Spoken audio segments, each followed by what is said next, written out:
God created it by hand, from mighty mountains to the raging sea, to every leaf on every single tree.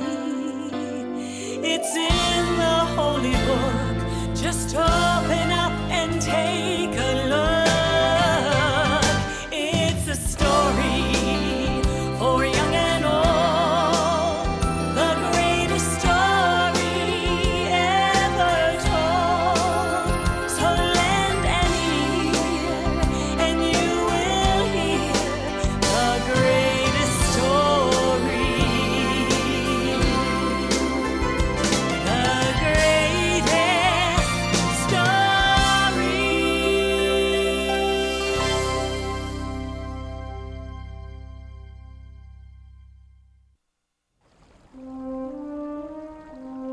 Many years ago, in a land called Egypt, there lived a very mean king. Egyptian kings were called pharaohs.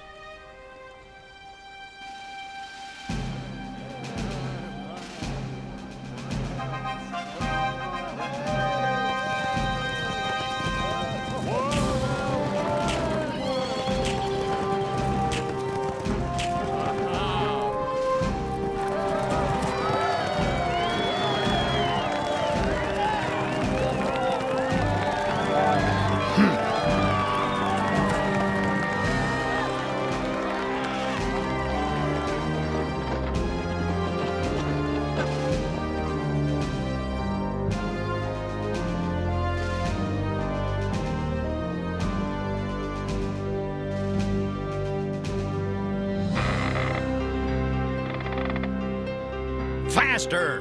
Better! More! The Pharaoh made all of the people of Israel living in Egypt work as slaves. They had to build the buildings and lift many heavy things. They had no time to rest and little to eat. They were not free, and they were very unhappy. But the worst thing of all was, one day the Pharaoh decided that the firstborn sons of the Israelites would be killed. Oh no! They won't get my baby. I'll find some way to save him. Jochebed, the mother of Moses, decided to float her baby down the river. Shh, don't be afraid. I won't let the Pharaoh hurt you. Your sister Miriam will be right here to make sure you're safe.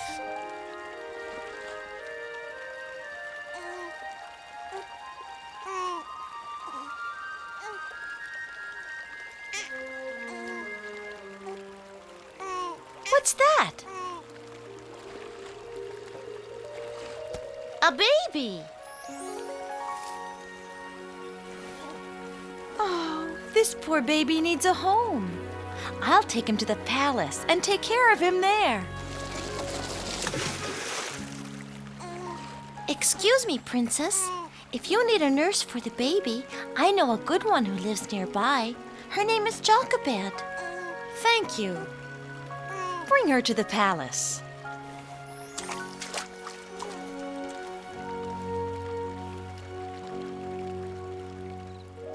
They named the baby Moses, and he was raised in the Pharaoh's palace as an Egyptian. But Jochebed was near Moses while he was a child to teach him right from wrong. Ha! Moses, time for your lessons. Now, did you do your homework? Sure I did. When I went out this morning, I saw a slave master hitting one of the Israelites.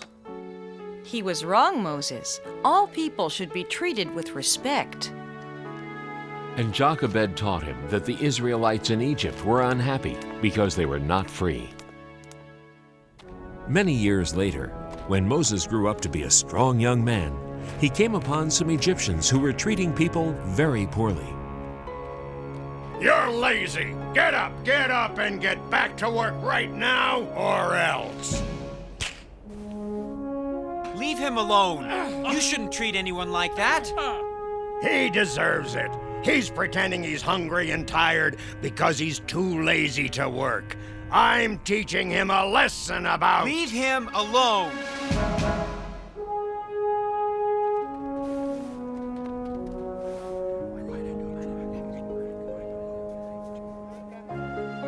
It was very unusual for someone to help an Israelite like that. Everyone told each other what happened.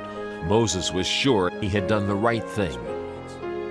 But he knew the Pharaoh would be very angry. So Moses left Egypt all by himself, knowing that he was really an Israelite. He wanted to go to another land where he would not have to see his people be treated so badly.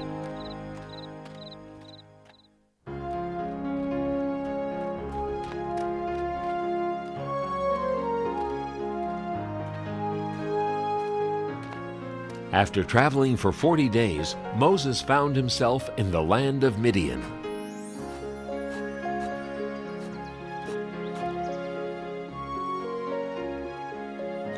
In Midian, Moses got married and had a family. He lived in Midian for so long that he almost forgot about Egypt and about the poor Israelites.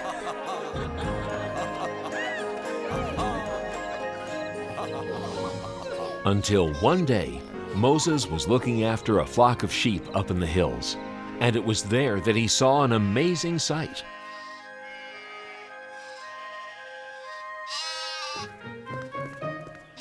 Come here, little guy. I'll get you. Now I've got you. Moses, come closer. Who's there? God. The Israelites in Egypt are unhappy because they are not free. Go to the Pharaoh and tell him to let my people go. Why have you chosen me? Don't be afraid. I will be with you. But will they believe me? I will give you signs to show the people that I am with you. Throw your staff on the ground. Now reach down and pick it up by the tail.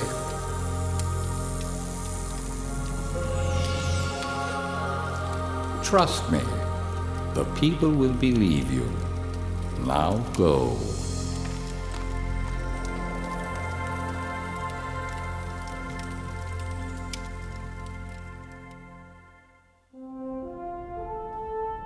And so Moses returned to Egypt to do what God said.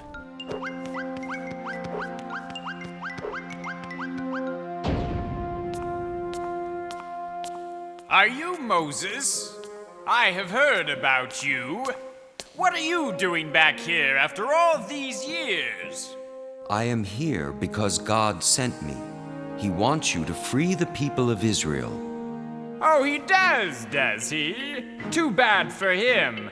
Who is this God, anyway? I've never heard of him. Have you? No, sir, Your Most Royal Wonderful Highness. Well then, this God of yours must not exist, right? Yes, Your Most Royal Wonderful Highness. Right. You there, come here. We're too nice to the Israelites. After all, they have a big, strong God on their side. Tell my slave masters not to give them any more straw for the bricks they make. From now on, they have to find their own straw. Yes, Your Most Royal Wonderful. I said go! Ha! Don't try and tell me what to do. I'm the Pharaoh. It's time for your bath, Your Royal Highness. I won't give up that easily.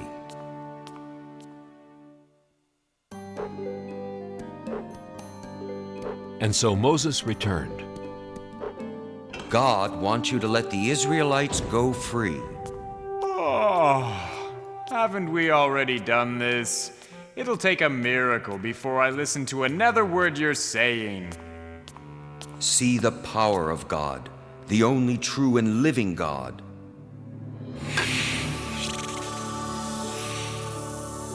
Oh!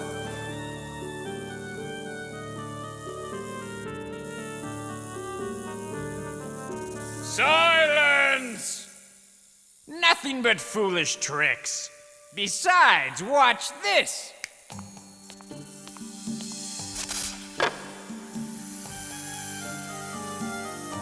Think twice before you try to trick me again. I am not trying to trick you. I am warning you. God can perform many miracles.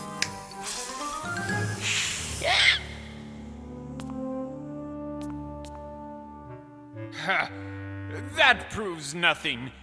Get out of my sight. I'll be back.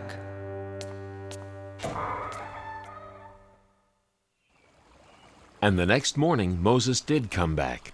Pharaoh, let the Israelites go free.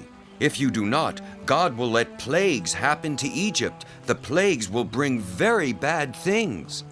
No! See for yourself the power of God.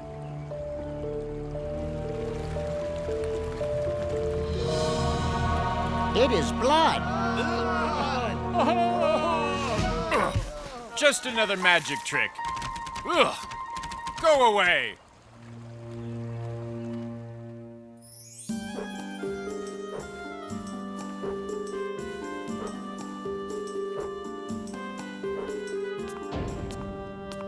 You again? What do you want now? Let my people go. If you don't, God will let frogs come all over the land. Frogs will sleep in your bed and eat your food and... Frogs? I love frogs. Why, when I was a little boy... never mind about that right now. Who cares about a few frogs? Get out of here.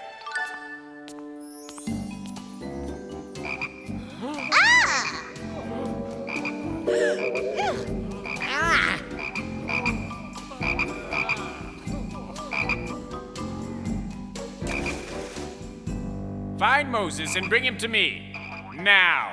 You, make the frogs go away. Do you promise to let the Israelites go free? Yes, yes, just get rid of these pesky things.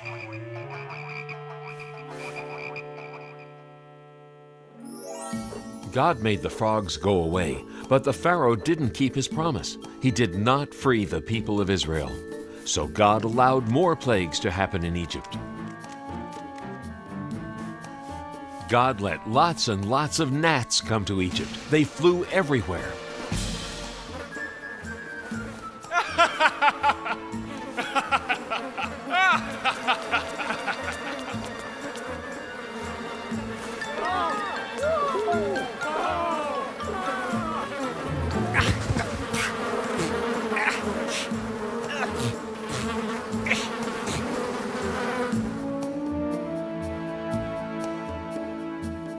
Flies flew everywhere.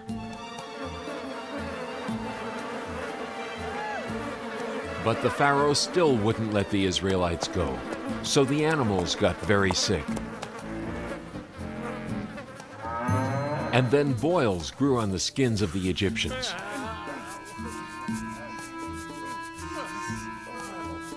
And terrible hail fell down from the skies.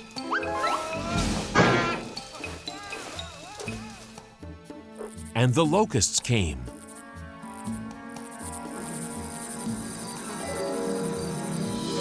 And ate their clothes. Next, everything was as dark as night for 3 whole days. Each time a plague happened to Egypt, the Pharaoh promised to let the people of Israel go free. But each time he changed his mind and broke his promise. Now will you let the people of Israel leave? No, I will not. I've tried to warn you, but you won't listen. Please hear me now, or you'll be very sorry. The last plague will be the worst. The firstborn sons of the Egyptians will die.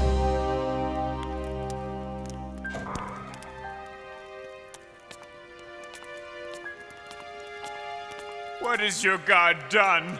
He has taken my son from me.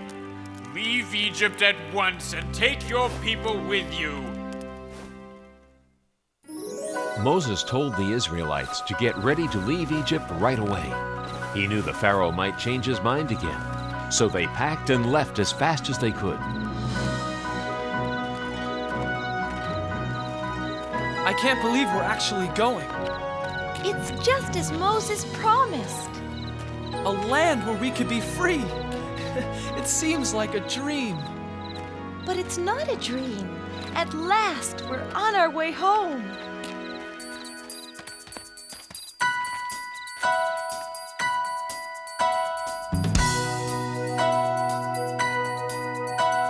Sing a while for a while, then scatter to and fro. Trusting Moses knows his way, singing as we go. Mighty Moses and the Israelites, thousands of sandals in the sand. Mighty Moses, what an amazing sight, leading us on to the promised land.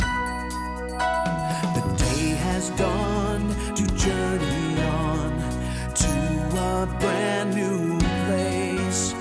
A fire will light our way by night, a cloud will guide by day. Mighty Moses and the Israelites, thousands of sandals in the sand. Mighty Moses, what an amazing sight, leading us on to the promised land.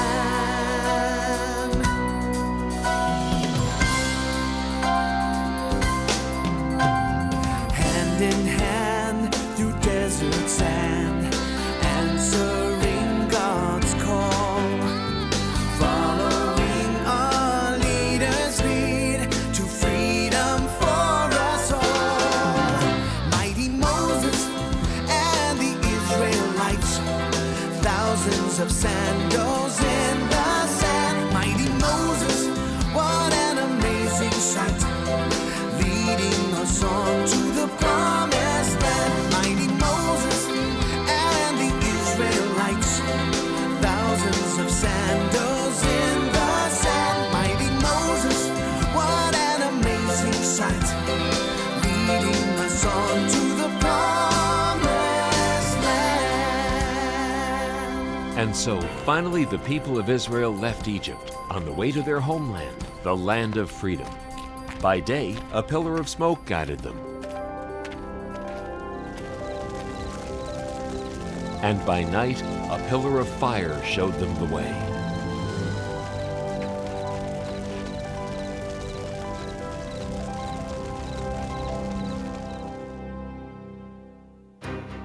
But back at the palace, the Pharaoh had changed his mind again. I was a fool to let them go. Who will build our pyramids and grow our food and fan me when it is warm? We must get the Israelites back. Call my chariot. In the meantime, the Israelites had reached the Red Sea.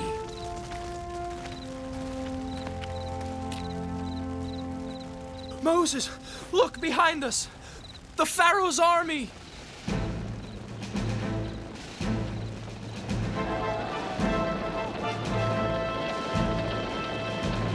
They'll be here soon.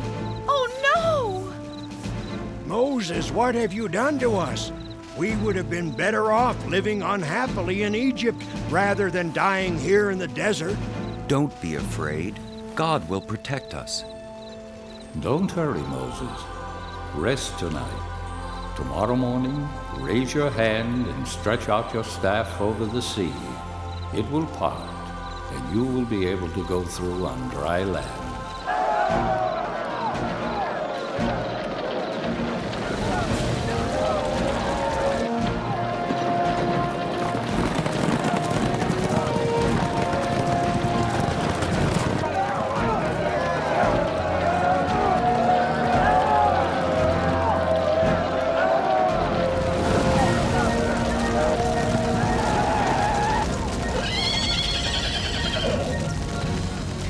Stop! We will stay here till morning. Then we'll recapture them. And when morning came, Moses stood by the sea and waved his hand over the waters.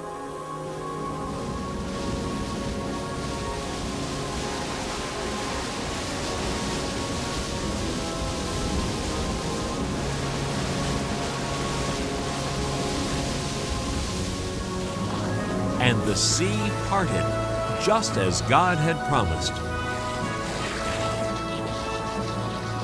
Come on, follow me.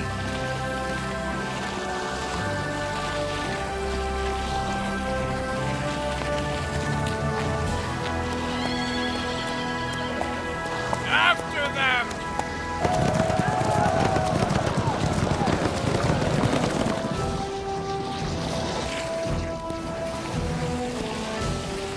Here they come again.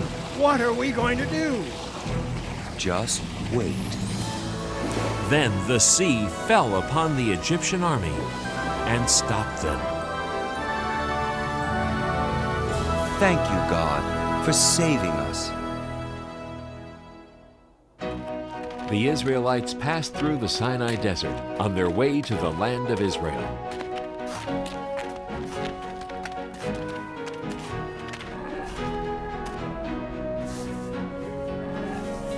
When they were hungry, God sent them food.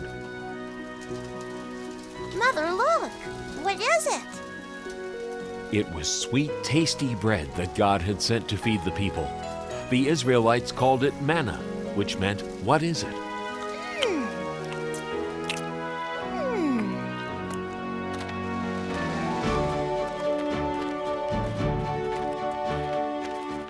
When the Israelites were thirsty, God sent them water.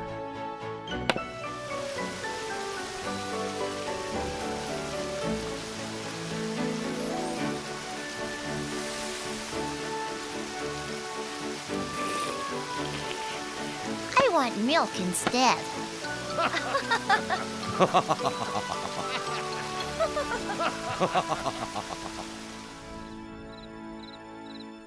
When the Israelites reached Mount Sinai in the middle of the desert, they set up camp near the foot of the mountain.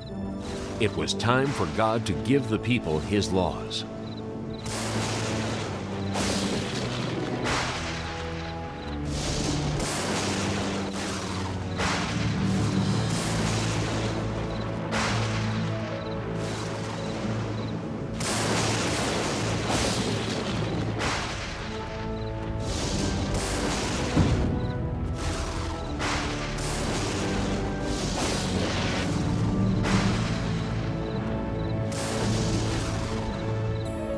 What is happening, Moses? What does God want? God is calling me. I am sure He has great plans for us.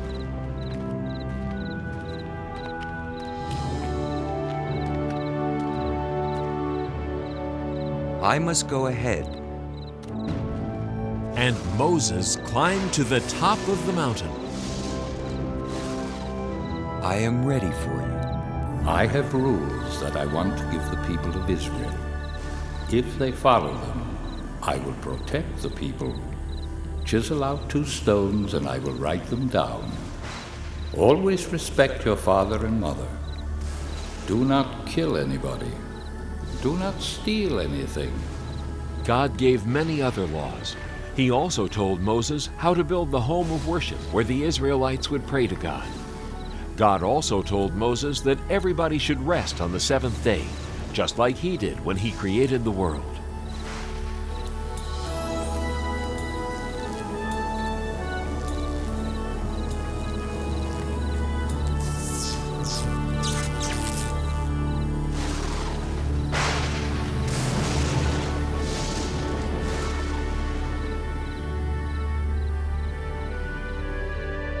Thank you, God.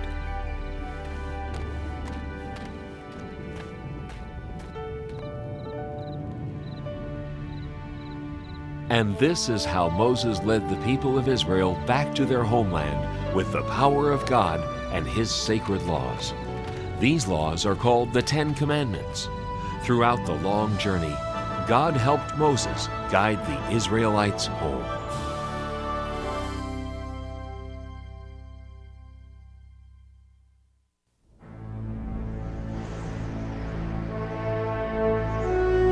Long ago, God sent His prophet Samuel to find the future king of the Israelites.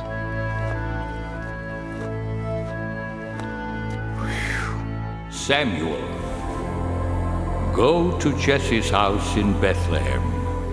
There you will find the new king over all Israel.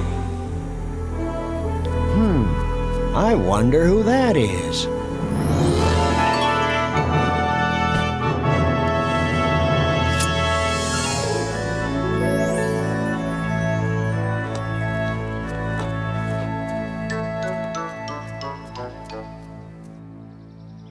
My sons, come into the house. There is a guest here to see you. Huh? Oh. David, you stay there and look after the sheep. We're going inside. Jesse, you say you have 8 sons? Yes, and they are such fine young men. Here they come. Oh!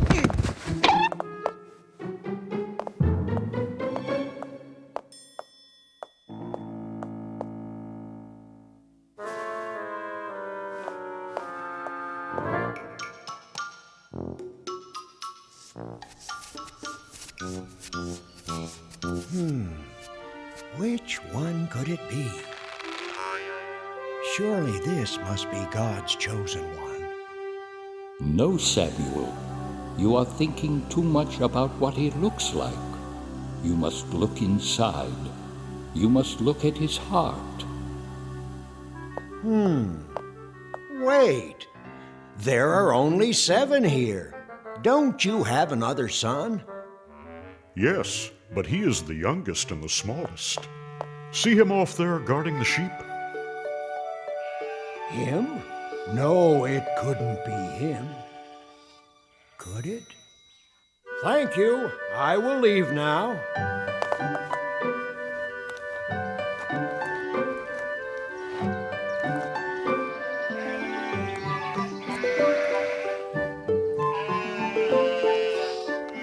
You must look at his heart. What's your name, son? David. God has told me that you will be the new king of Israel someday.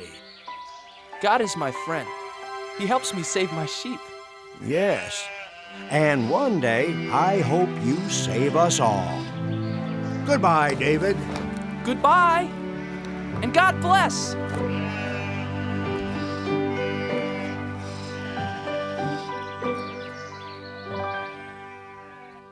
David's 3 older brothers were called away. David, come over here and pray with me as I bless the men of the family for battle. To go fight for the people of Israel. Eliab, Abinadab, Shammah, may the Lord bless you and keep you, and bring you safely home from battle. But Father! What, son? You didn't bless me. I want to fight for Israel.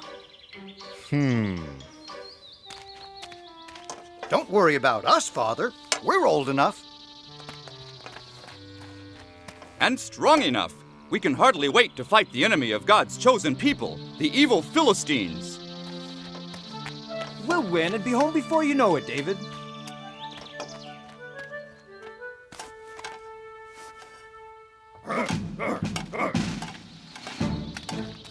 Hey, wait, everybody! Wait! Don't leave without me. Please.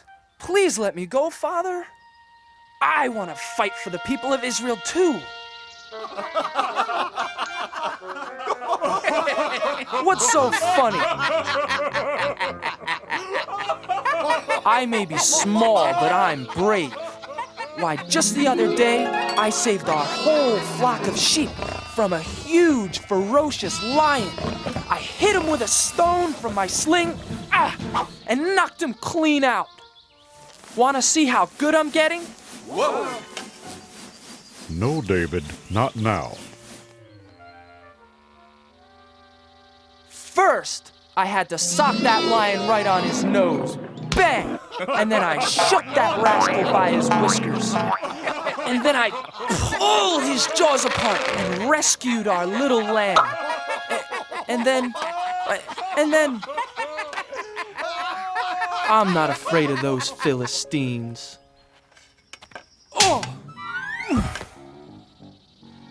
So please, Father, please let me go fight too.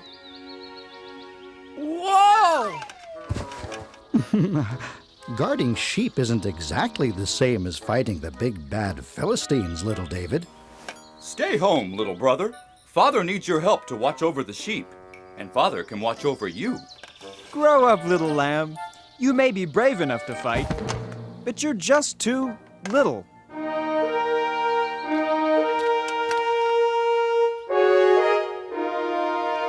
Abinadab, Shammah, time to go. Goodbye, Father. Goodbye. Goodbye. Bye. Bye. Goodbye.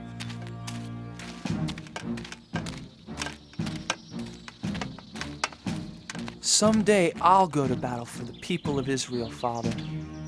Someday. Now the two great armies met for war in the middle of a vast valley.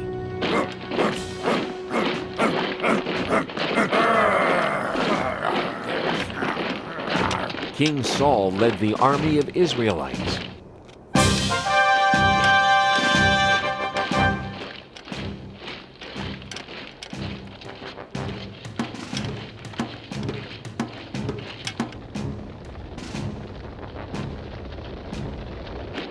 But the enemy, the Philistines, had a giant on their side.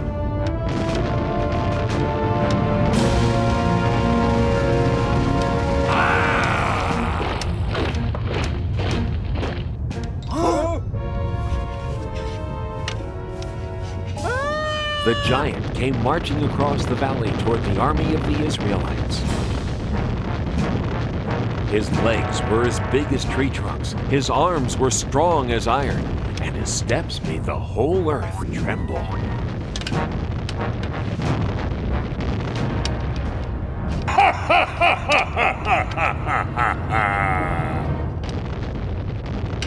I am Goliath, the giant, and all of you are nothing but King Saul's little servants.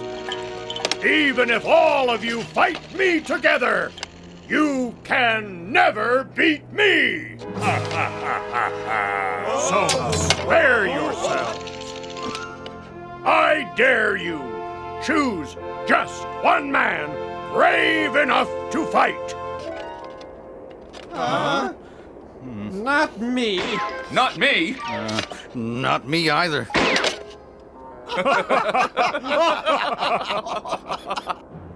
Just one man. If he beats me, all of my men will be your servants. But if I slay him, all of you shall be our servants forever.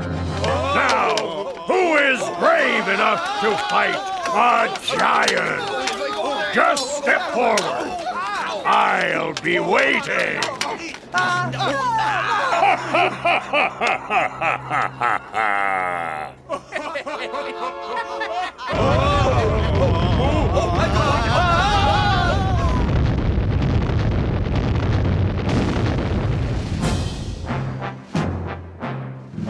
Every morning and evening for 40 days, Goliath marched to the center of the valley and gave his great battle cry.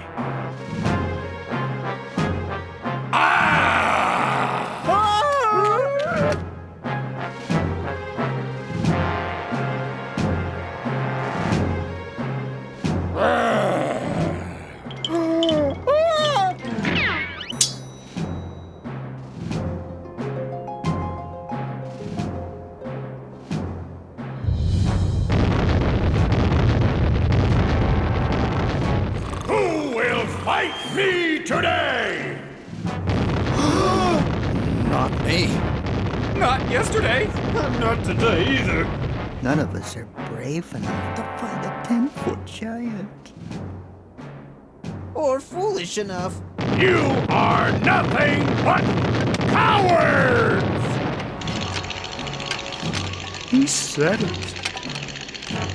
He's right. You bet he's right.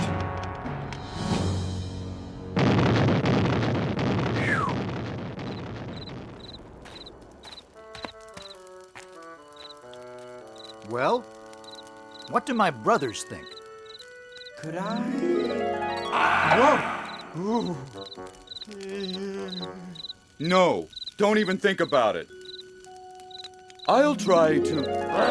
Whoa! You're not risking your life for him. Maybe I'll... Neither are you, Eliab. It's not worth it. Not even to marry King Saul's daughter.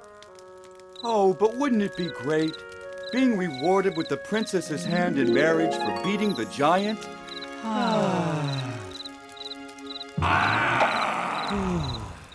Oh, I wish this was over and we could go home to Father in Bethlehem. The king will come up with a plan. You watch.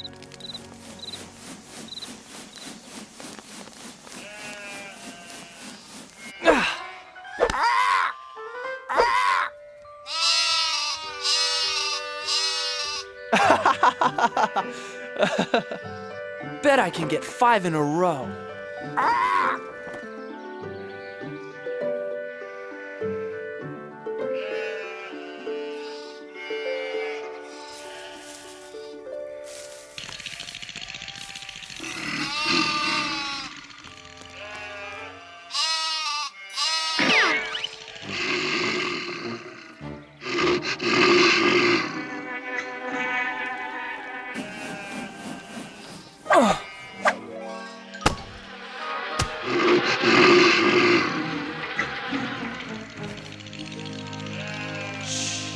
Now remember, never be afraid. David, that was a good shot, son. Did you see that, Father? Maybe now you let me go join the army and fight with King Saul and the Israelites. No, son, I told you before. They won't take you. You're too young to be a soldier. And you've got to get some more meat on those bones of yours. But Father, I'm strong and I can run like a deer. I said no, David. Now do as I ask and take this food to your brothers. Then hurry home to tell me how they are. Now be careful, son. I pray you will bring good news.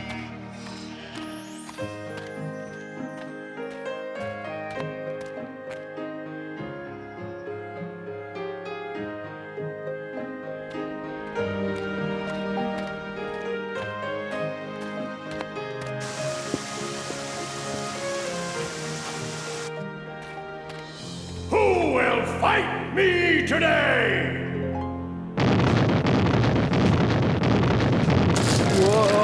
Whoa!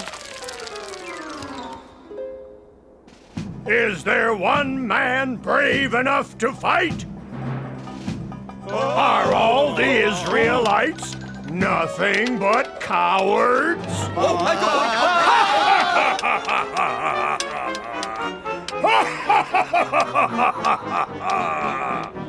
Ho, ho, ho, ho!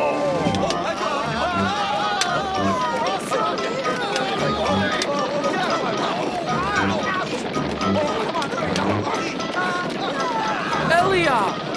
Abinadab! Shammah, what are you doing? Why are you running away? You'd better run yourself. If you know what's good for you. Watch out, boy! But who is that? It's Goliath, the giant. He's the champion for the Philistines against the people of Israel. But why won't anyone fight back? What do you mean? Look at him. He's too strong. He's over 10 feet tall. None of us could even lift his spear. But what about King Saul? King Saul will give a rich reward to the man who slays that giant. He'll even let him marry his own daughter. And none of you are brave enough to try? No, because none of us want to die for no reason.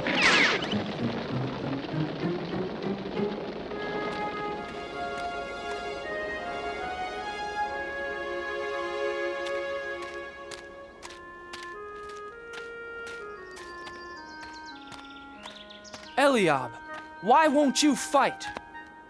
Abinadab, why are you afraid? Shammah, are you afraid of the giant too? All the soldiers are afraid, little David. Yes, little brother. Aren't you afraid too? You're too young to be here at all, David. Yes, little brother. Go home and take care of sheep where it's safe. No, I can't. Someone has to fight Goliath. But who? Everyone here is afraid. I'll fight the giant. I'm not afraid. You? Yes. God is stronger than Goliath. And God will help me. Go tell King Saul, I'm not afraid.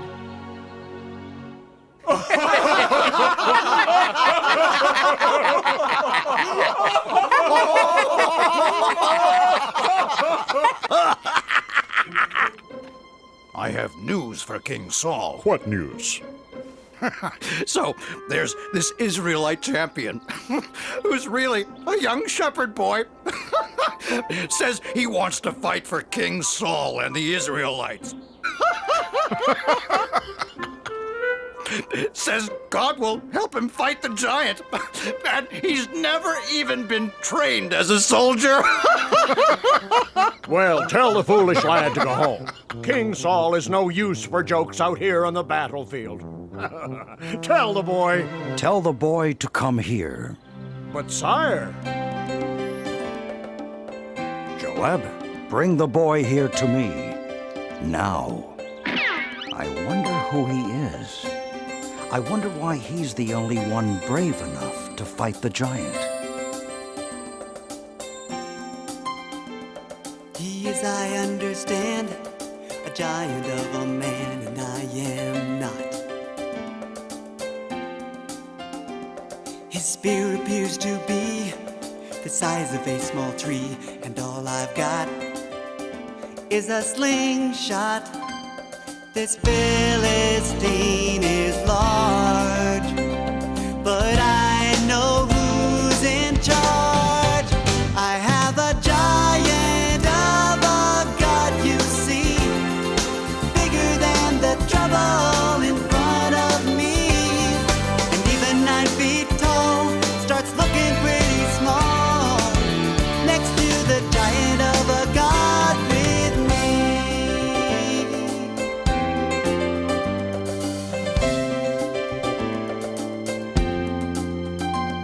I fought the roaring lion, sent the wolves home crying every time.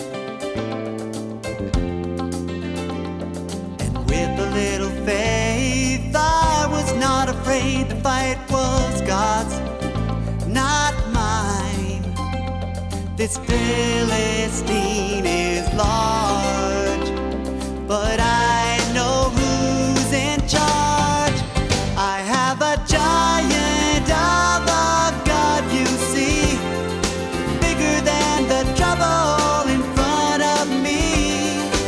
Even 9 feet tall starts looking pretty small next to the giant of a God with me. I have a giant of a God, you see, bigger than the trouble in front of me. Even 9 feet tall starts looking pretty small next to the giant of a God with me. Next to the giant of a God with me. I have a giant of a God with me.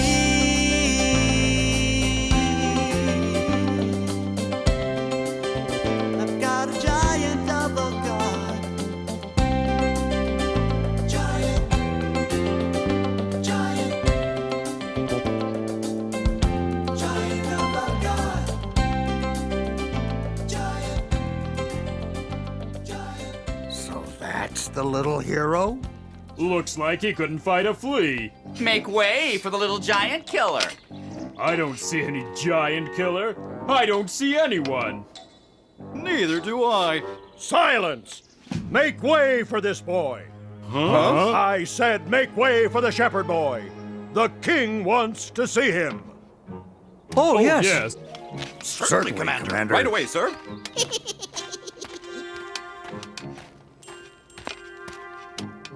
Your Majesty, I am... Silence! Let the boys speak. Please, sir, don't be afraid of the giant. With God's help, I'll fight him for you. I'll fight Goliath for you and for all of the people of Israel. But how can a boy like you fight Goliath? You can't match him in size or or strength, or skill, my boy. Why, you've never even been trained for battle. It's true, Your Majesty. I am young and small. But God will make me strong. If God saves my sheep, God will save me from this giant. Now let me fight the giant for you and the people of Israel. Yes, little David, and may God be with you.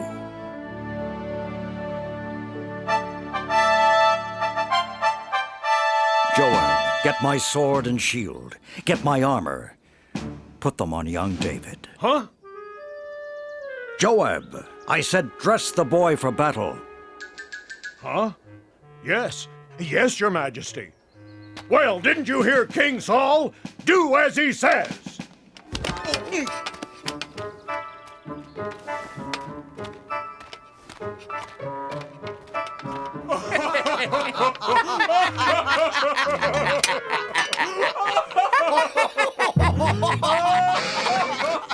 I can hardly pick up your sword, Your Majesty.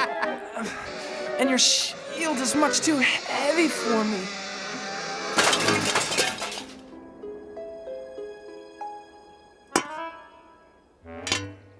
But, David... God's help is all the armor I need.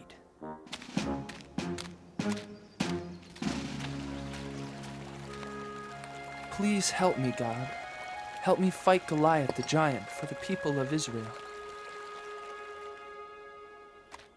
Can you hear me, Goliath the giant? I am ready to fight.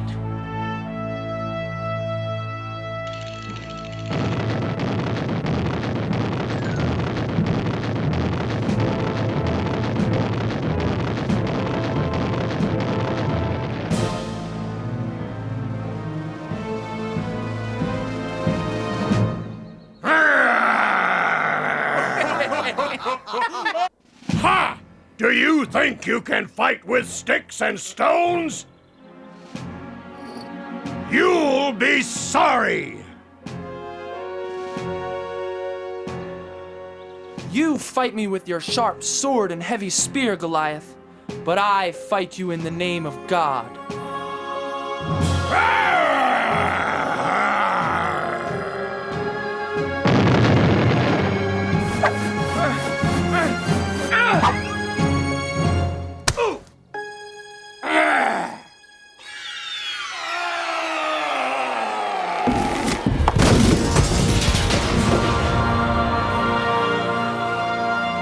Goliath! He's dead! Hooray!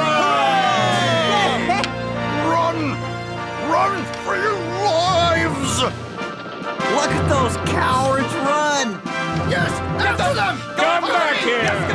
And the Israelites chased the Philistines away. The boy killed the giant! Goliath is dead! Where is the boy? Joab, bring him here to me. Little brother! It is you! Our brave baby brother David. Bring the boy here to King Saul. Thank you, my son. Thank God, Your Majesty. And that is how little David beat Goliath the giant with the help of God. This was only one of the many great adventures God had planned for David. David the shepherd boy grew up to become a great king who served God. Throughout David's long and adventurous life, he always remembered the comforting words of God.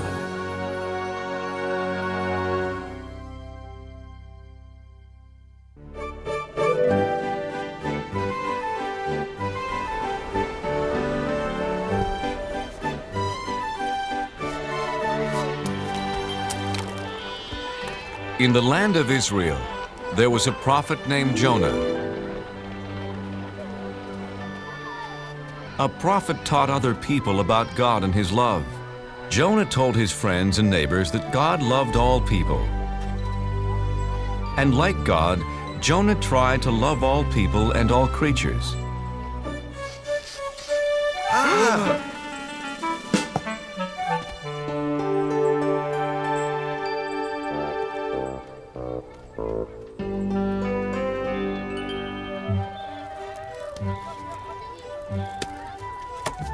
Your fish looks fresh today, Ophir. Yes, Jonah, the freshest you will ever meet or eat. You know how much I love eating fish. And I'll take a bag of peanuts. I see someone just as hungry as I am.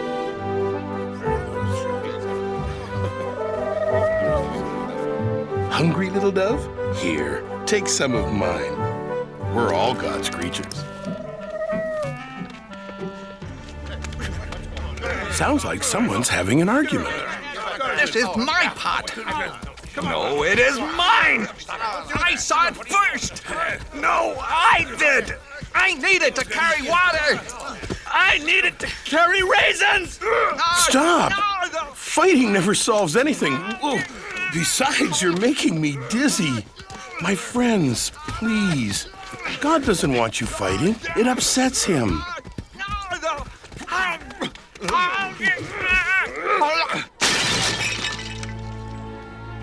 Now neither of you gets the pot. You were acting badly, just like someone from the city of Nineveh. Do you want God to think we act like the Ninevites? No! No, Jonah. Sorry, Jonah. The Ninevites are enemies of our people. I heard they stole a boat full of fish. Come on. Yes, they are thieves. Yes, they are very bad people. See what happens when you fight. From now on, we will act like Israelites and not be bad like the Ninevites. So Jonah had a very important job. He taught people about God's laws. There came a day when God had an even bigger job for Jonah.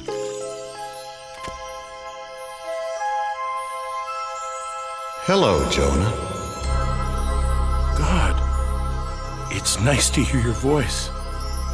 I have an important job for you. What is it?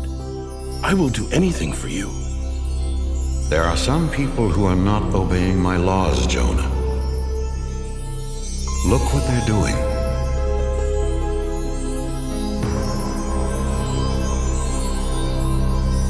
The people of Nineveh steal.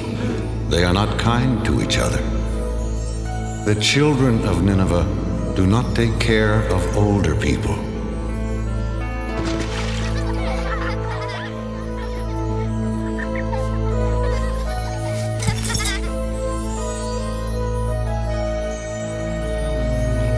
Others are lazy.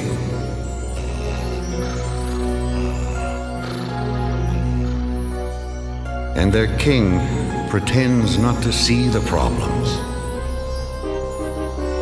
He only cares about eating all day and wearing fancy clothes. Yes, the Ninevites are bad. Send a flood or an earthquake to punish them. No, they are bad because they don't know about me. No one has taught them my laws. Jonah, your job is to go to Nineveh and tell them about me. Me? Go to Nineveh? I can't. Please give me some other job. Tell them of my love. But they are the enemies of my friends and neighbors. You must go, Jonah, right now. In 40 days, I will punish them for being bad. But if you're going to punish them, why should I go tell them about you at all? I don't understand. The Ninevites should be punished for being bad. But what if I tell them all about God and they change? Then maybe God won't punish them. I can't do something to help my enemies. Jonah was so confused, he asked his friends what he should do. You know, it's funny, Jonah. Usually, we come to you with questions. This time, I want to know what you think. How can I preach to the enemies of the Israelites? Simple. You can't. Ophir is right, Jonah. Don't go there. Don't tell them about God. You do have a problem, Jonah. If you don't preach to them, you disobey God. If you do preach to them, you'll disappoint all your friends. Nobody said being a prophet was easy, Ophir. Wait, I know. I'll just hide from God. Sure, but where can you hide from God? Why, in your store, of course. I know my plan will work, Ophir. If I hide here for 40 days, then God will punish the Ninevites and no one will be mad at me. You call this a hiding place? Here, let me help you. Ophir, you don't have to go to that much trouble. Look, if you're going to hide from God, you've got to do it right.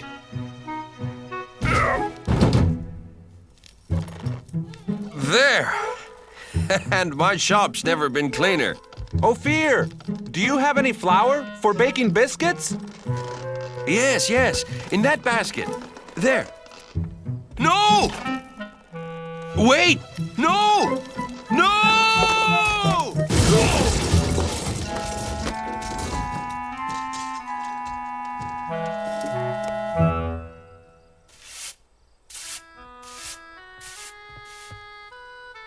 Now that everything's cleaned up, goodbye, Ophir. What? But Jonah, why are you leaving? I'm in the way, and I can't hide from God here in Israel. It's the first place he'd look for me. So where will you go? As far away from Nineveh as I can. I'll travel to the other side of the world, to a city called Tarshish. God will never find me there. We'll miss you, Jonah. Thank you. I have a very lonely trip ahead of me because God will not be with me. So Jonah traveled as far away as he could to run away from God. First, he walked across dry deserts. Then he climbed high mountains.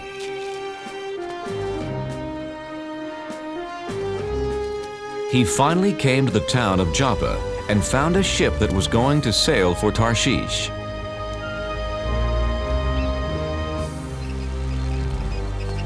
Captain, my name is Jonah. Can I sail with you to Tarshish? Sorry, Jonah. This ship only carries sailors and cargo. Besides, it's bad luck to bring a stranger on board, you know. The sailors on this ship weren't Israelites. They believed in many different gods. Ahoy, mate! Help me with this statue! Sure! Why not? What?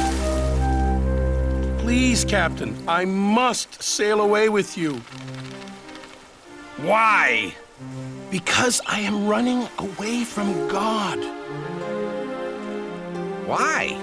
Because he gave me a job to do and I won't do it. I must hide so he won't find me.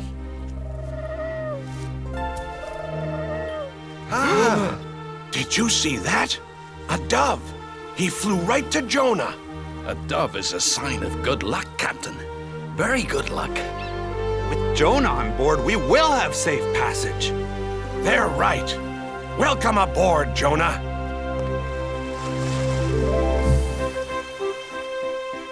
So Jonah set sail across the vast sea, headed to faraway Tarshish. Jonah saw that the sailors didn't pray to God. They worshiped statues made of stone. Excuse me, what are you doing? Feeding the god of water. If he has a full stomach, he'll make the seas calm. But this isn't a god. It's just a rock. My God is the real one. He created the sea, the sky, the animals, all of us, everything. One God created all that? I don't think so, Jonah. See, this is the sun god, the god of the wind, the god of plenty. With so much in the world, you need a lot of gods. Yeah, no one god can rule over everything.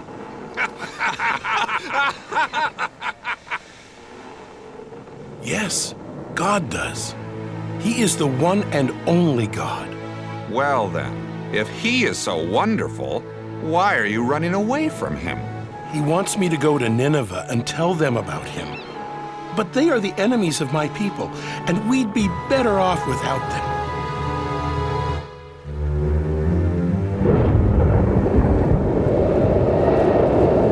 Oh, no! Captain, I've never seen a storm like that. Me either.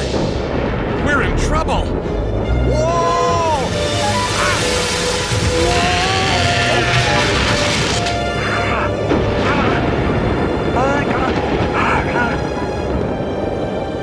Take down the sails! Help! Help! Grab our hands!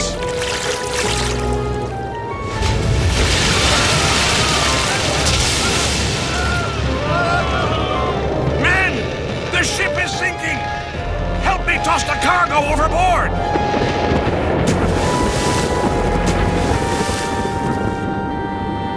Good. We're safe now.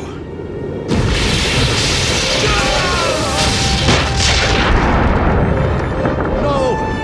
Nothing can save our ship. Wait! What about the gods? Quick, everyone pray to the gods! The sailors prayed to their gods, but the storm just grew stronger.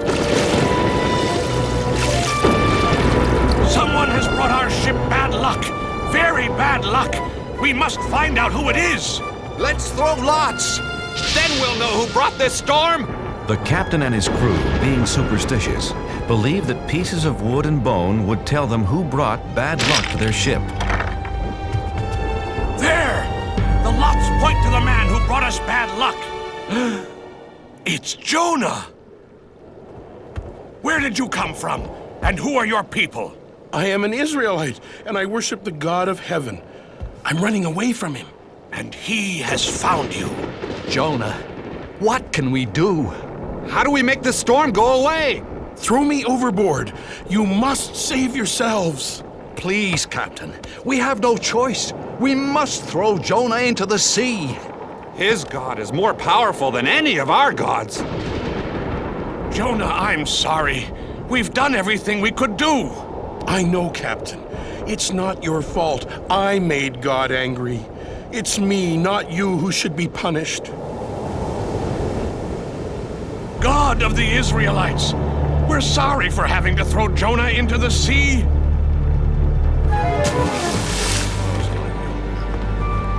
Poor Jonah.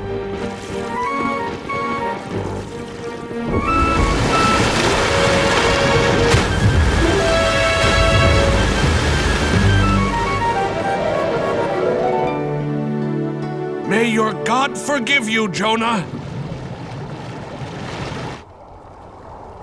Jonah found himself in the whale's belly. Now he was really alone. God, I'm sorry for trying to hide from you. Do you hear me, God? Jonah prayed to God for 3 days and 3 nights.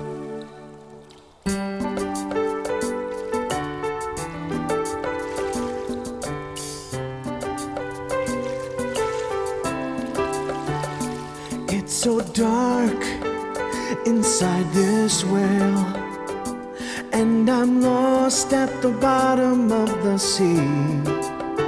I was a fool to run from you.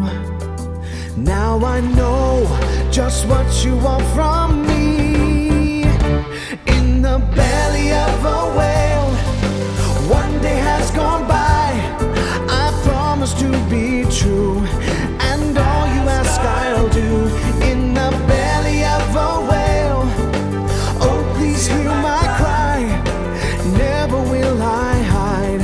Your word will be my guide. From the belly of a whale.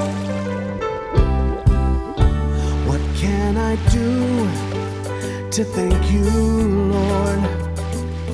What offer can I make? Look in my heart and you will find my life is yours today. In the belly of a whale, 2 days have gone by. I promise to be true, and all you ask I'll do. In the belly of a whale, can you hear my cry? Never will I hide. Your word will be my guide. From the belly of a whale, now I can feel you near. I know that you are here. You have heard my plea and come to set me free. Set me free. In the belly of a whale, 3 days have gone by. I promise to be true, and all you ask I'll do. In the belly of a whale, I know you hear my cry. Never will I hide. Your word will be my guide. From the belly of, the belly of, from the belly of a whale.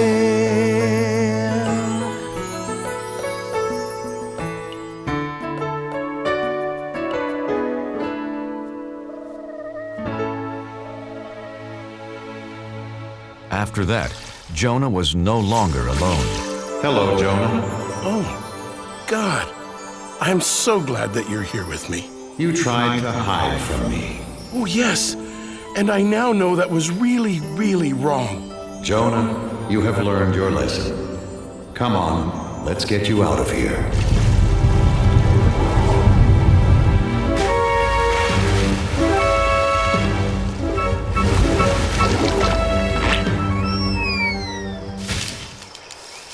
Jonah, Nineveh is behind that hill.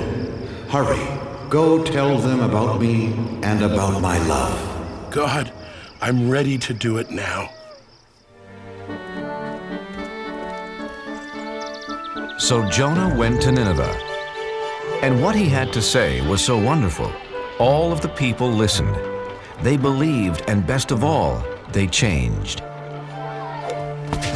God says we shouldn't steal from each other. We are all brothers and sisters in this world. Would you steal from your own family? God says we shouldn't hurt anyone weaker than us. Since we are all God's children, we should protect each other. Children, stop. God says we should honor our elders. Don't forget, they helped raise us and looked after us. Even the children were changed, and they gathered around Jonah just like sheep around their shepherd.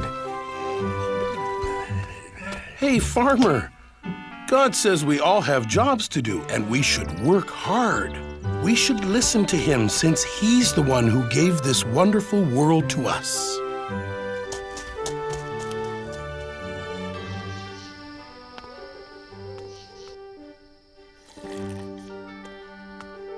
O King of the Ninevites, this is no way to lead your people. God tells us to care for one another. Ha! Why should I care what your God thinks? Because he is going to punish everyone in this city for being bad. Nineveh will be like this grape. Please believe me, King of the Ninevites. I was sent by the one and the only God. You only have a few days. I do believe you, Jonah. Then know his love and obey his laws. That's all he wants. Jonah told the king all about God's laws. My people, people of Nineveh, hear me. For 1 week, all of us must fast. No one will eat anything for 7 days, and all of us will wear rags. If we do this, we will show Jonah's God how sorry we are for acting so badly. After Jonah told the Ninevites about God and his laws, they changed their ways. Jonah then left the city. He sat on a hill above Nineveh to watch God punish them. Jonah, I'm proud of you. The Ninevites have changed their ways. But aren't you still going to punish them? I am not going to punish anyone, Jonah. But God, they are such bad people. Shouldn't they be punished? They have heard my voice through you, Jonah, and have changed their hearts. I love them as I love the Israelites, as I love all people. I was afraid of this. I saved the enemies of my people. Go home, Jonah. It will be okay. No, wait! Please, God. I am more confused than ever. Jonah didn't know what to do, where to go. He just started walking into the desert. Unfortunately, the desert was hot and he didn't have any food.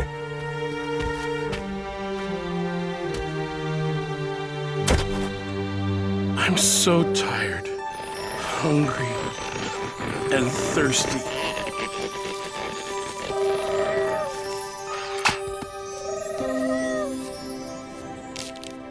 Thank you, God. Thank you for this plant and for saving me. The next morning, the plant was dead, and Jonah was mad. He was mad because God let a worm destroy the plant.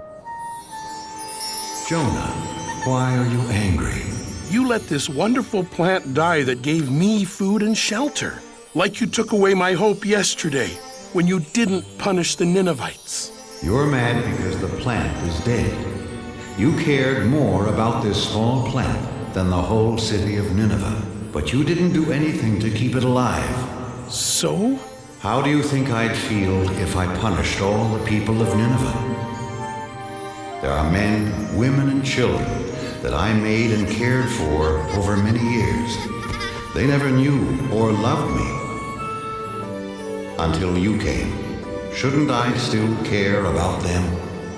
Yes. Yes, you should. Go home and tell your friends about Nineveh and the plant. So Jonah went home. I can't wait to see my friends and eat all my favorite foods. Except for one food. It's going to be a long time before I eat fish again. Jonah was accepted back by his friends, and he spent the rest of his life teaching about God's laws, and especially about God's love.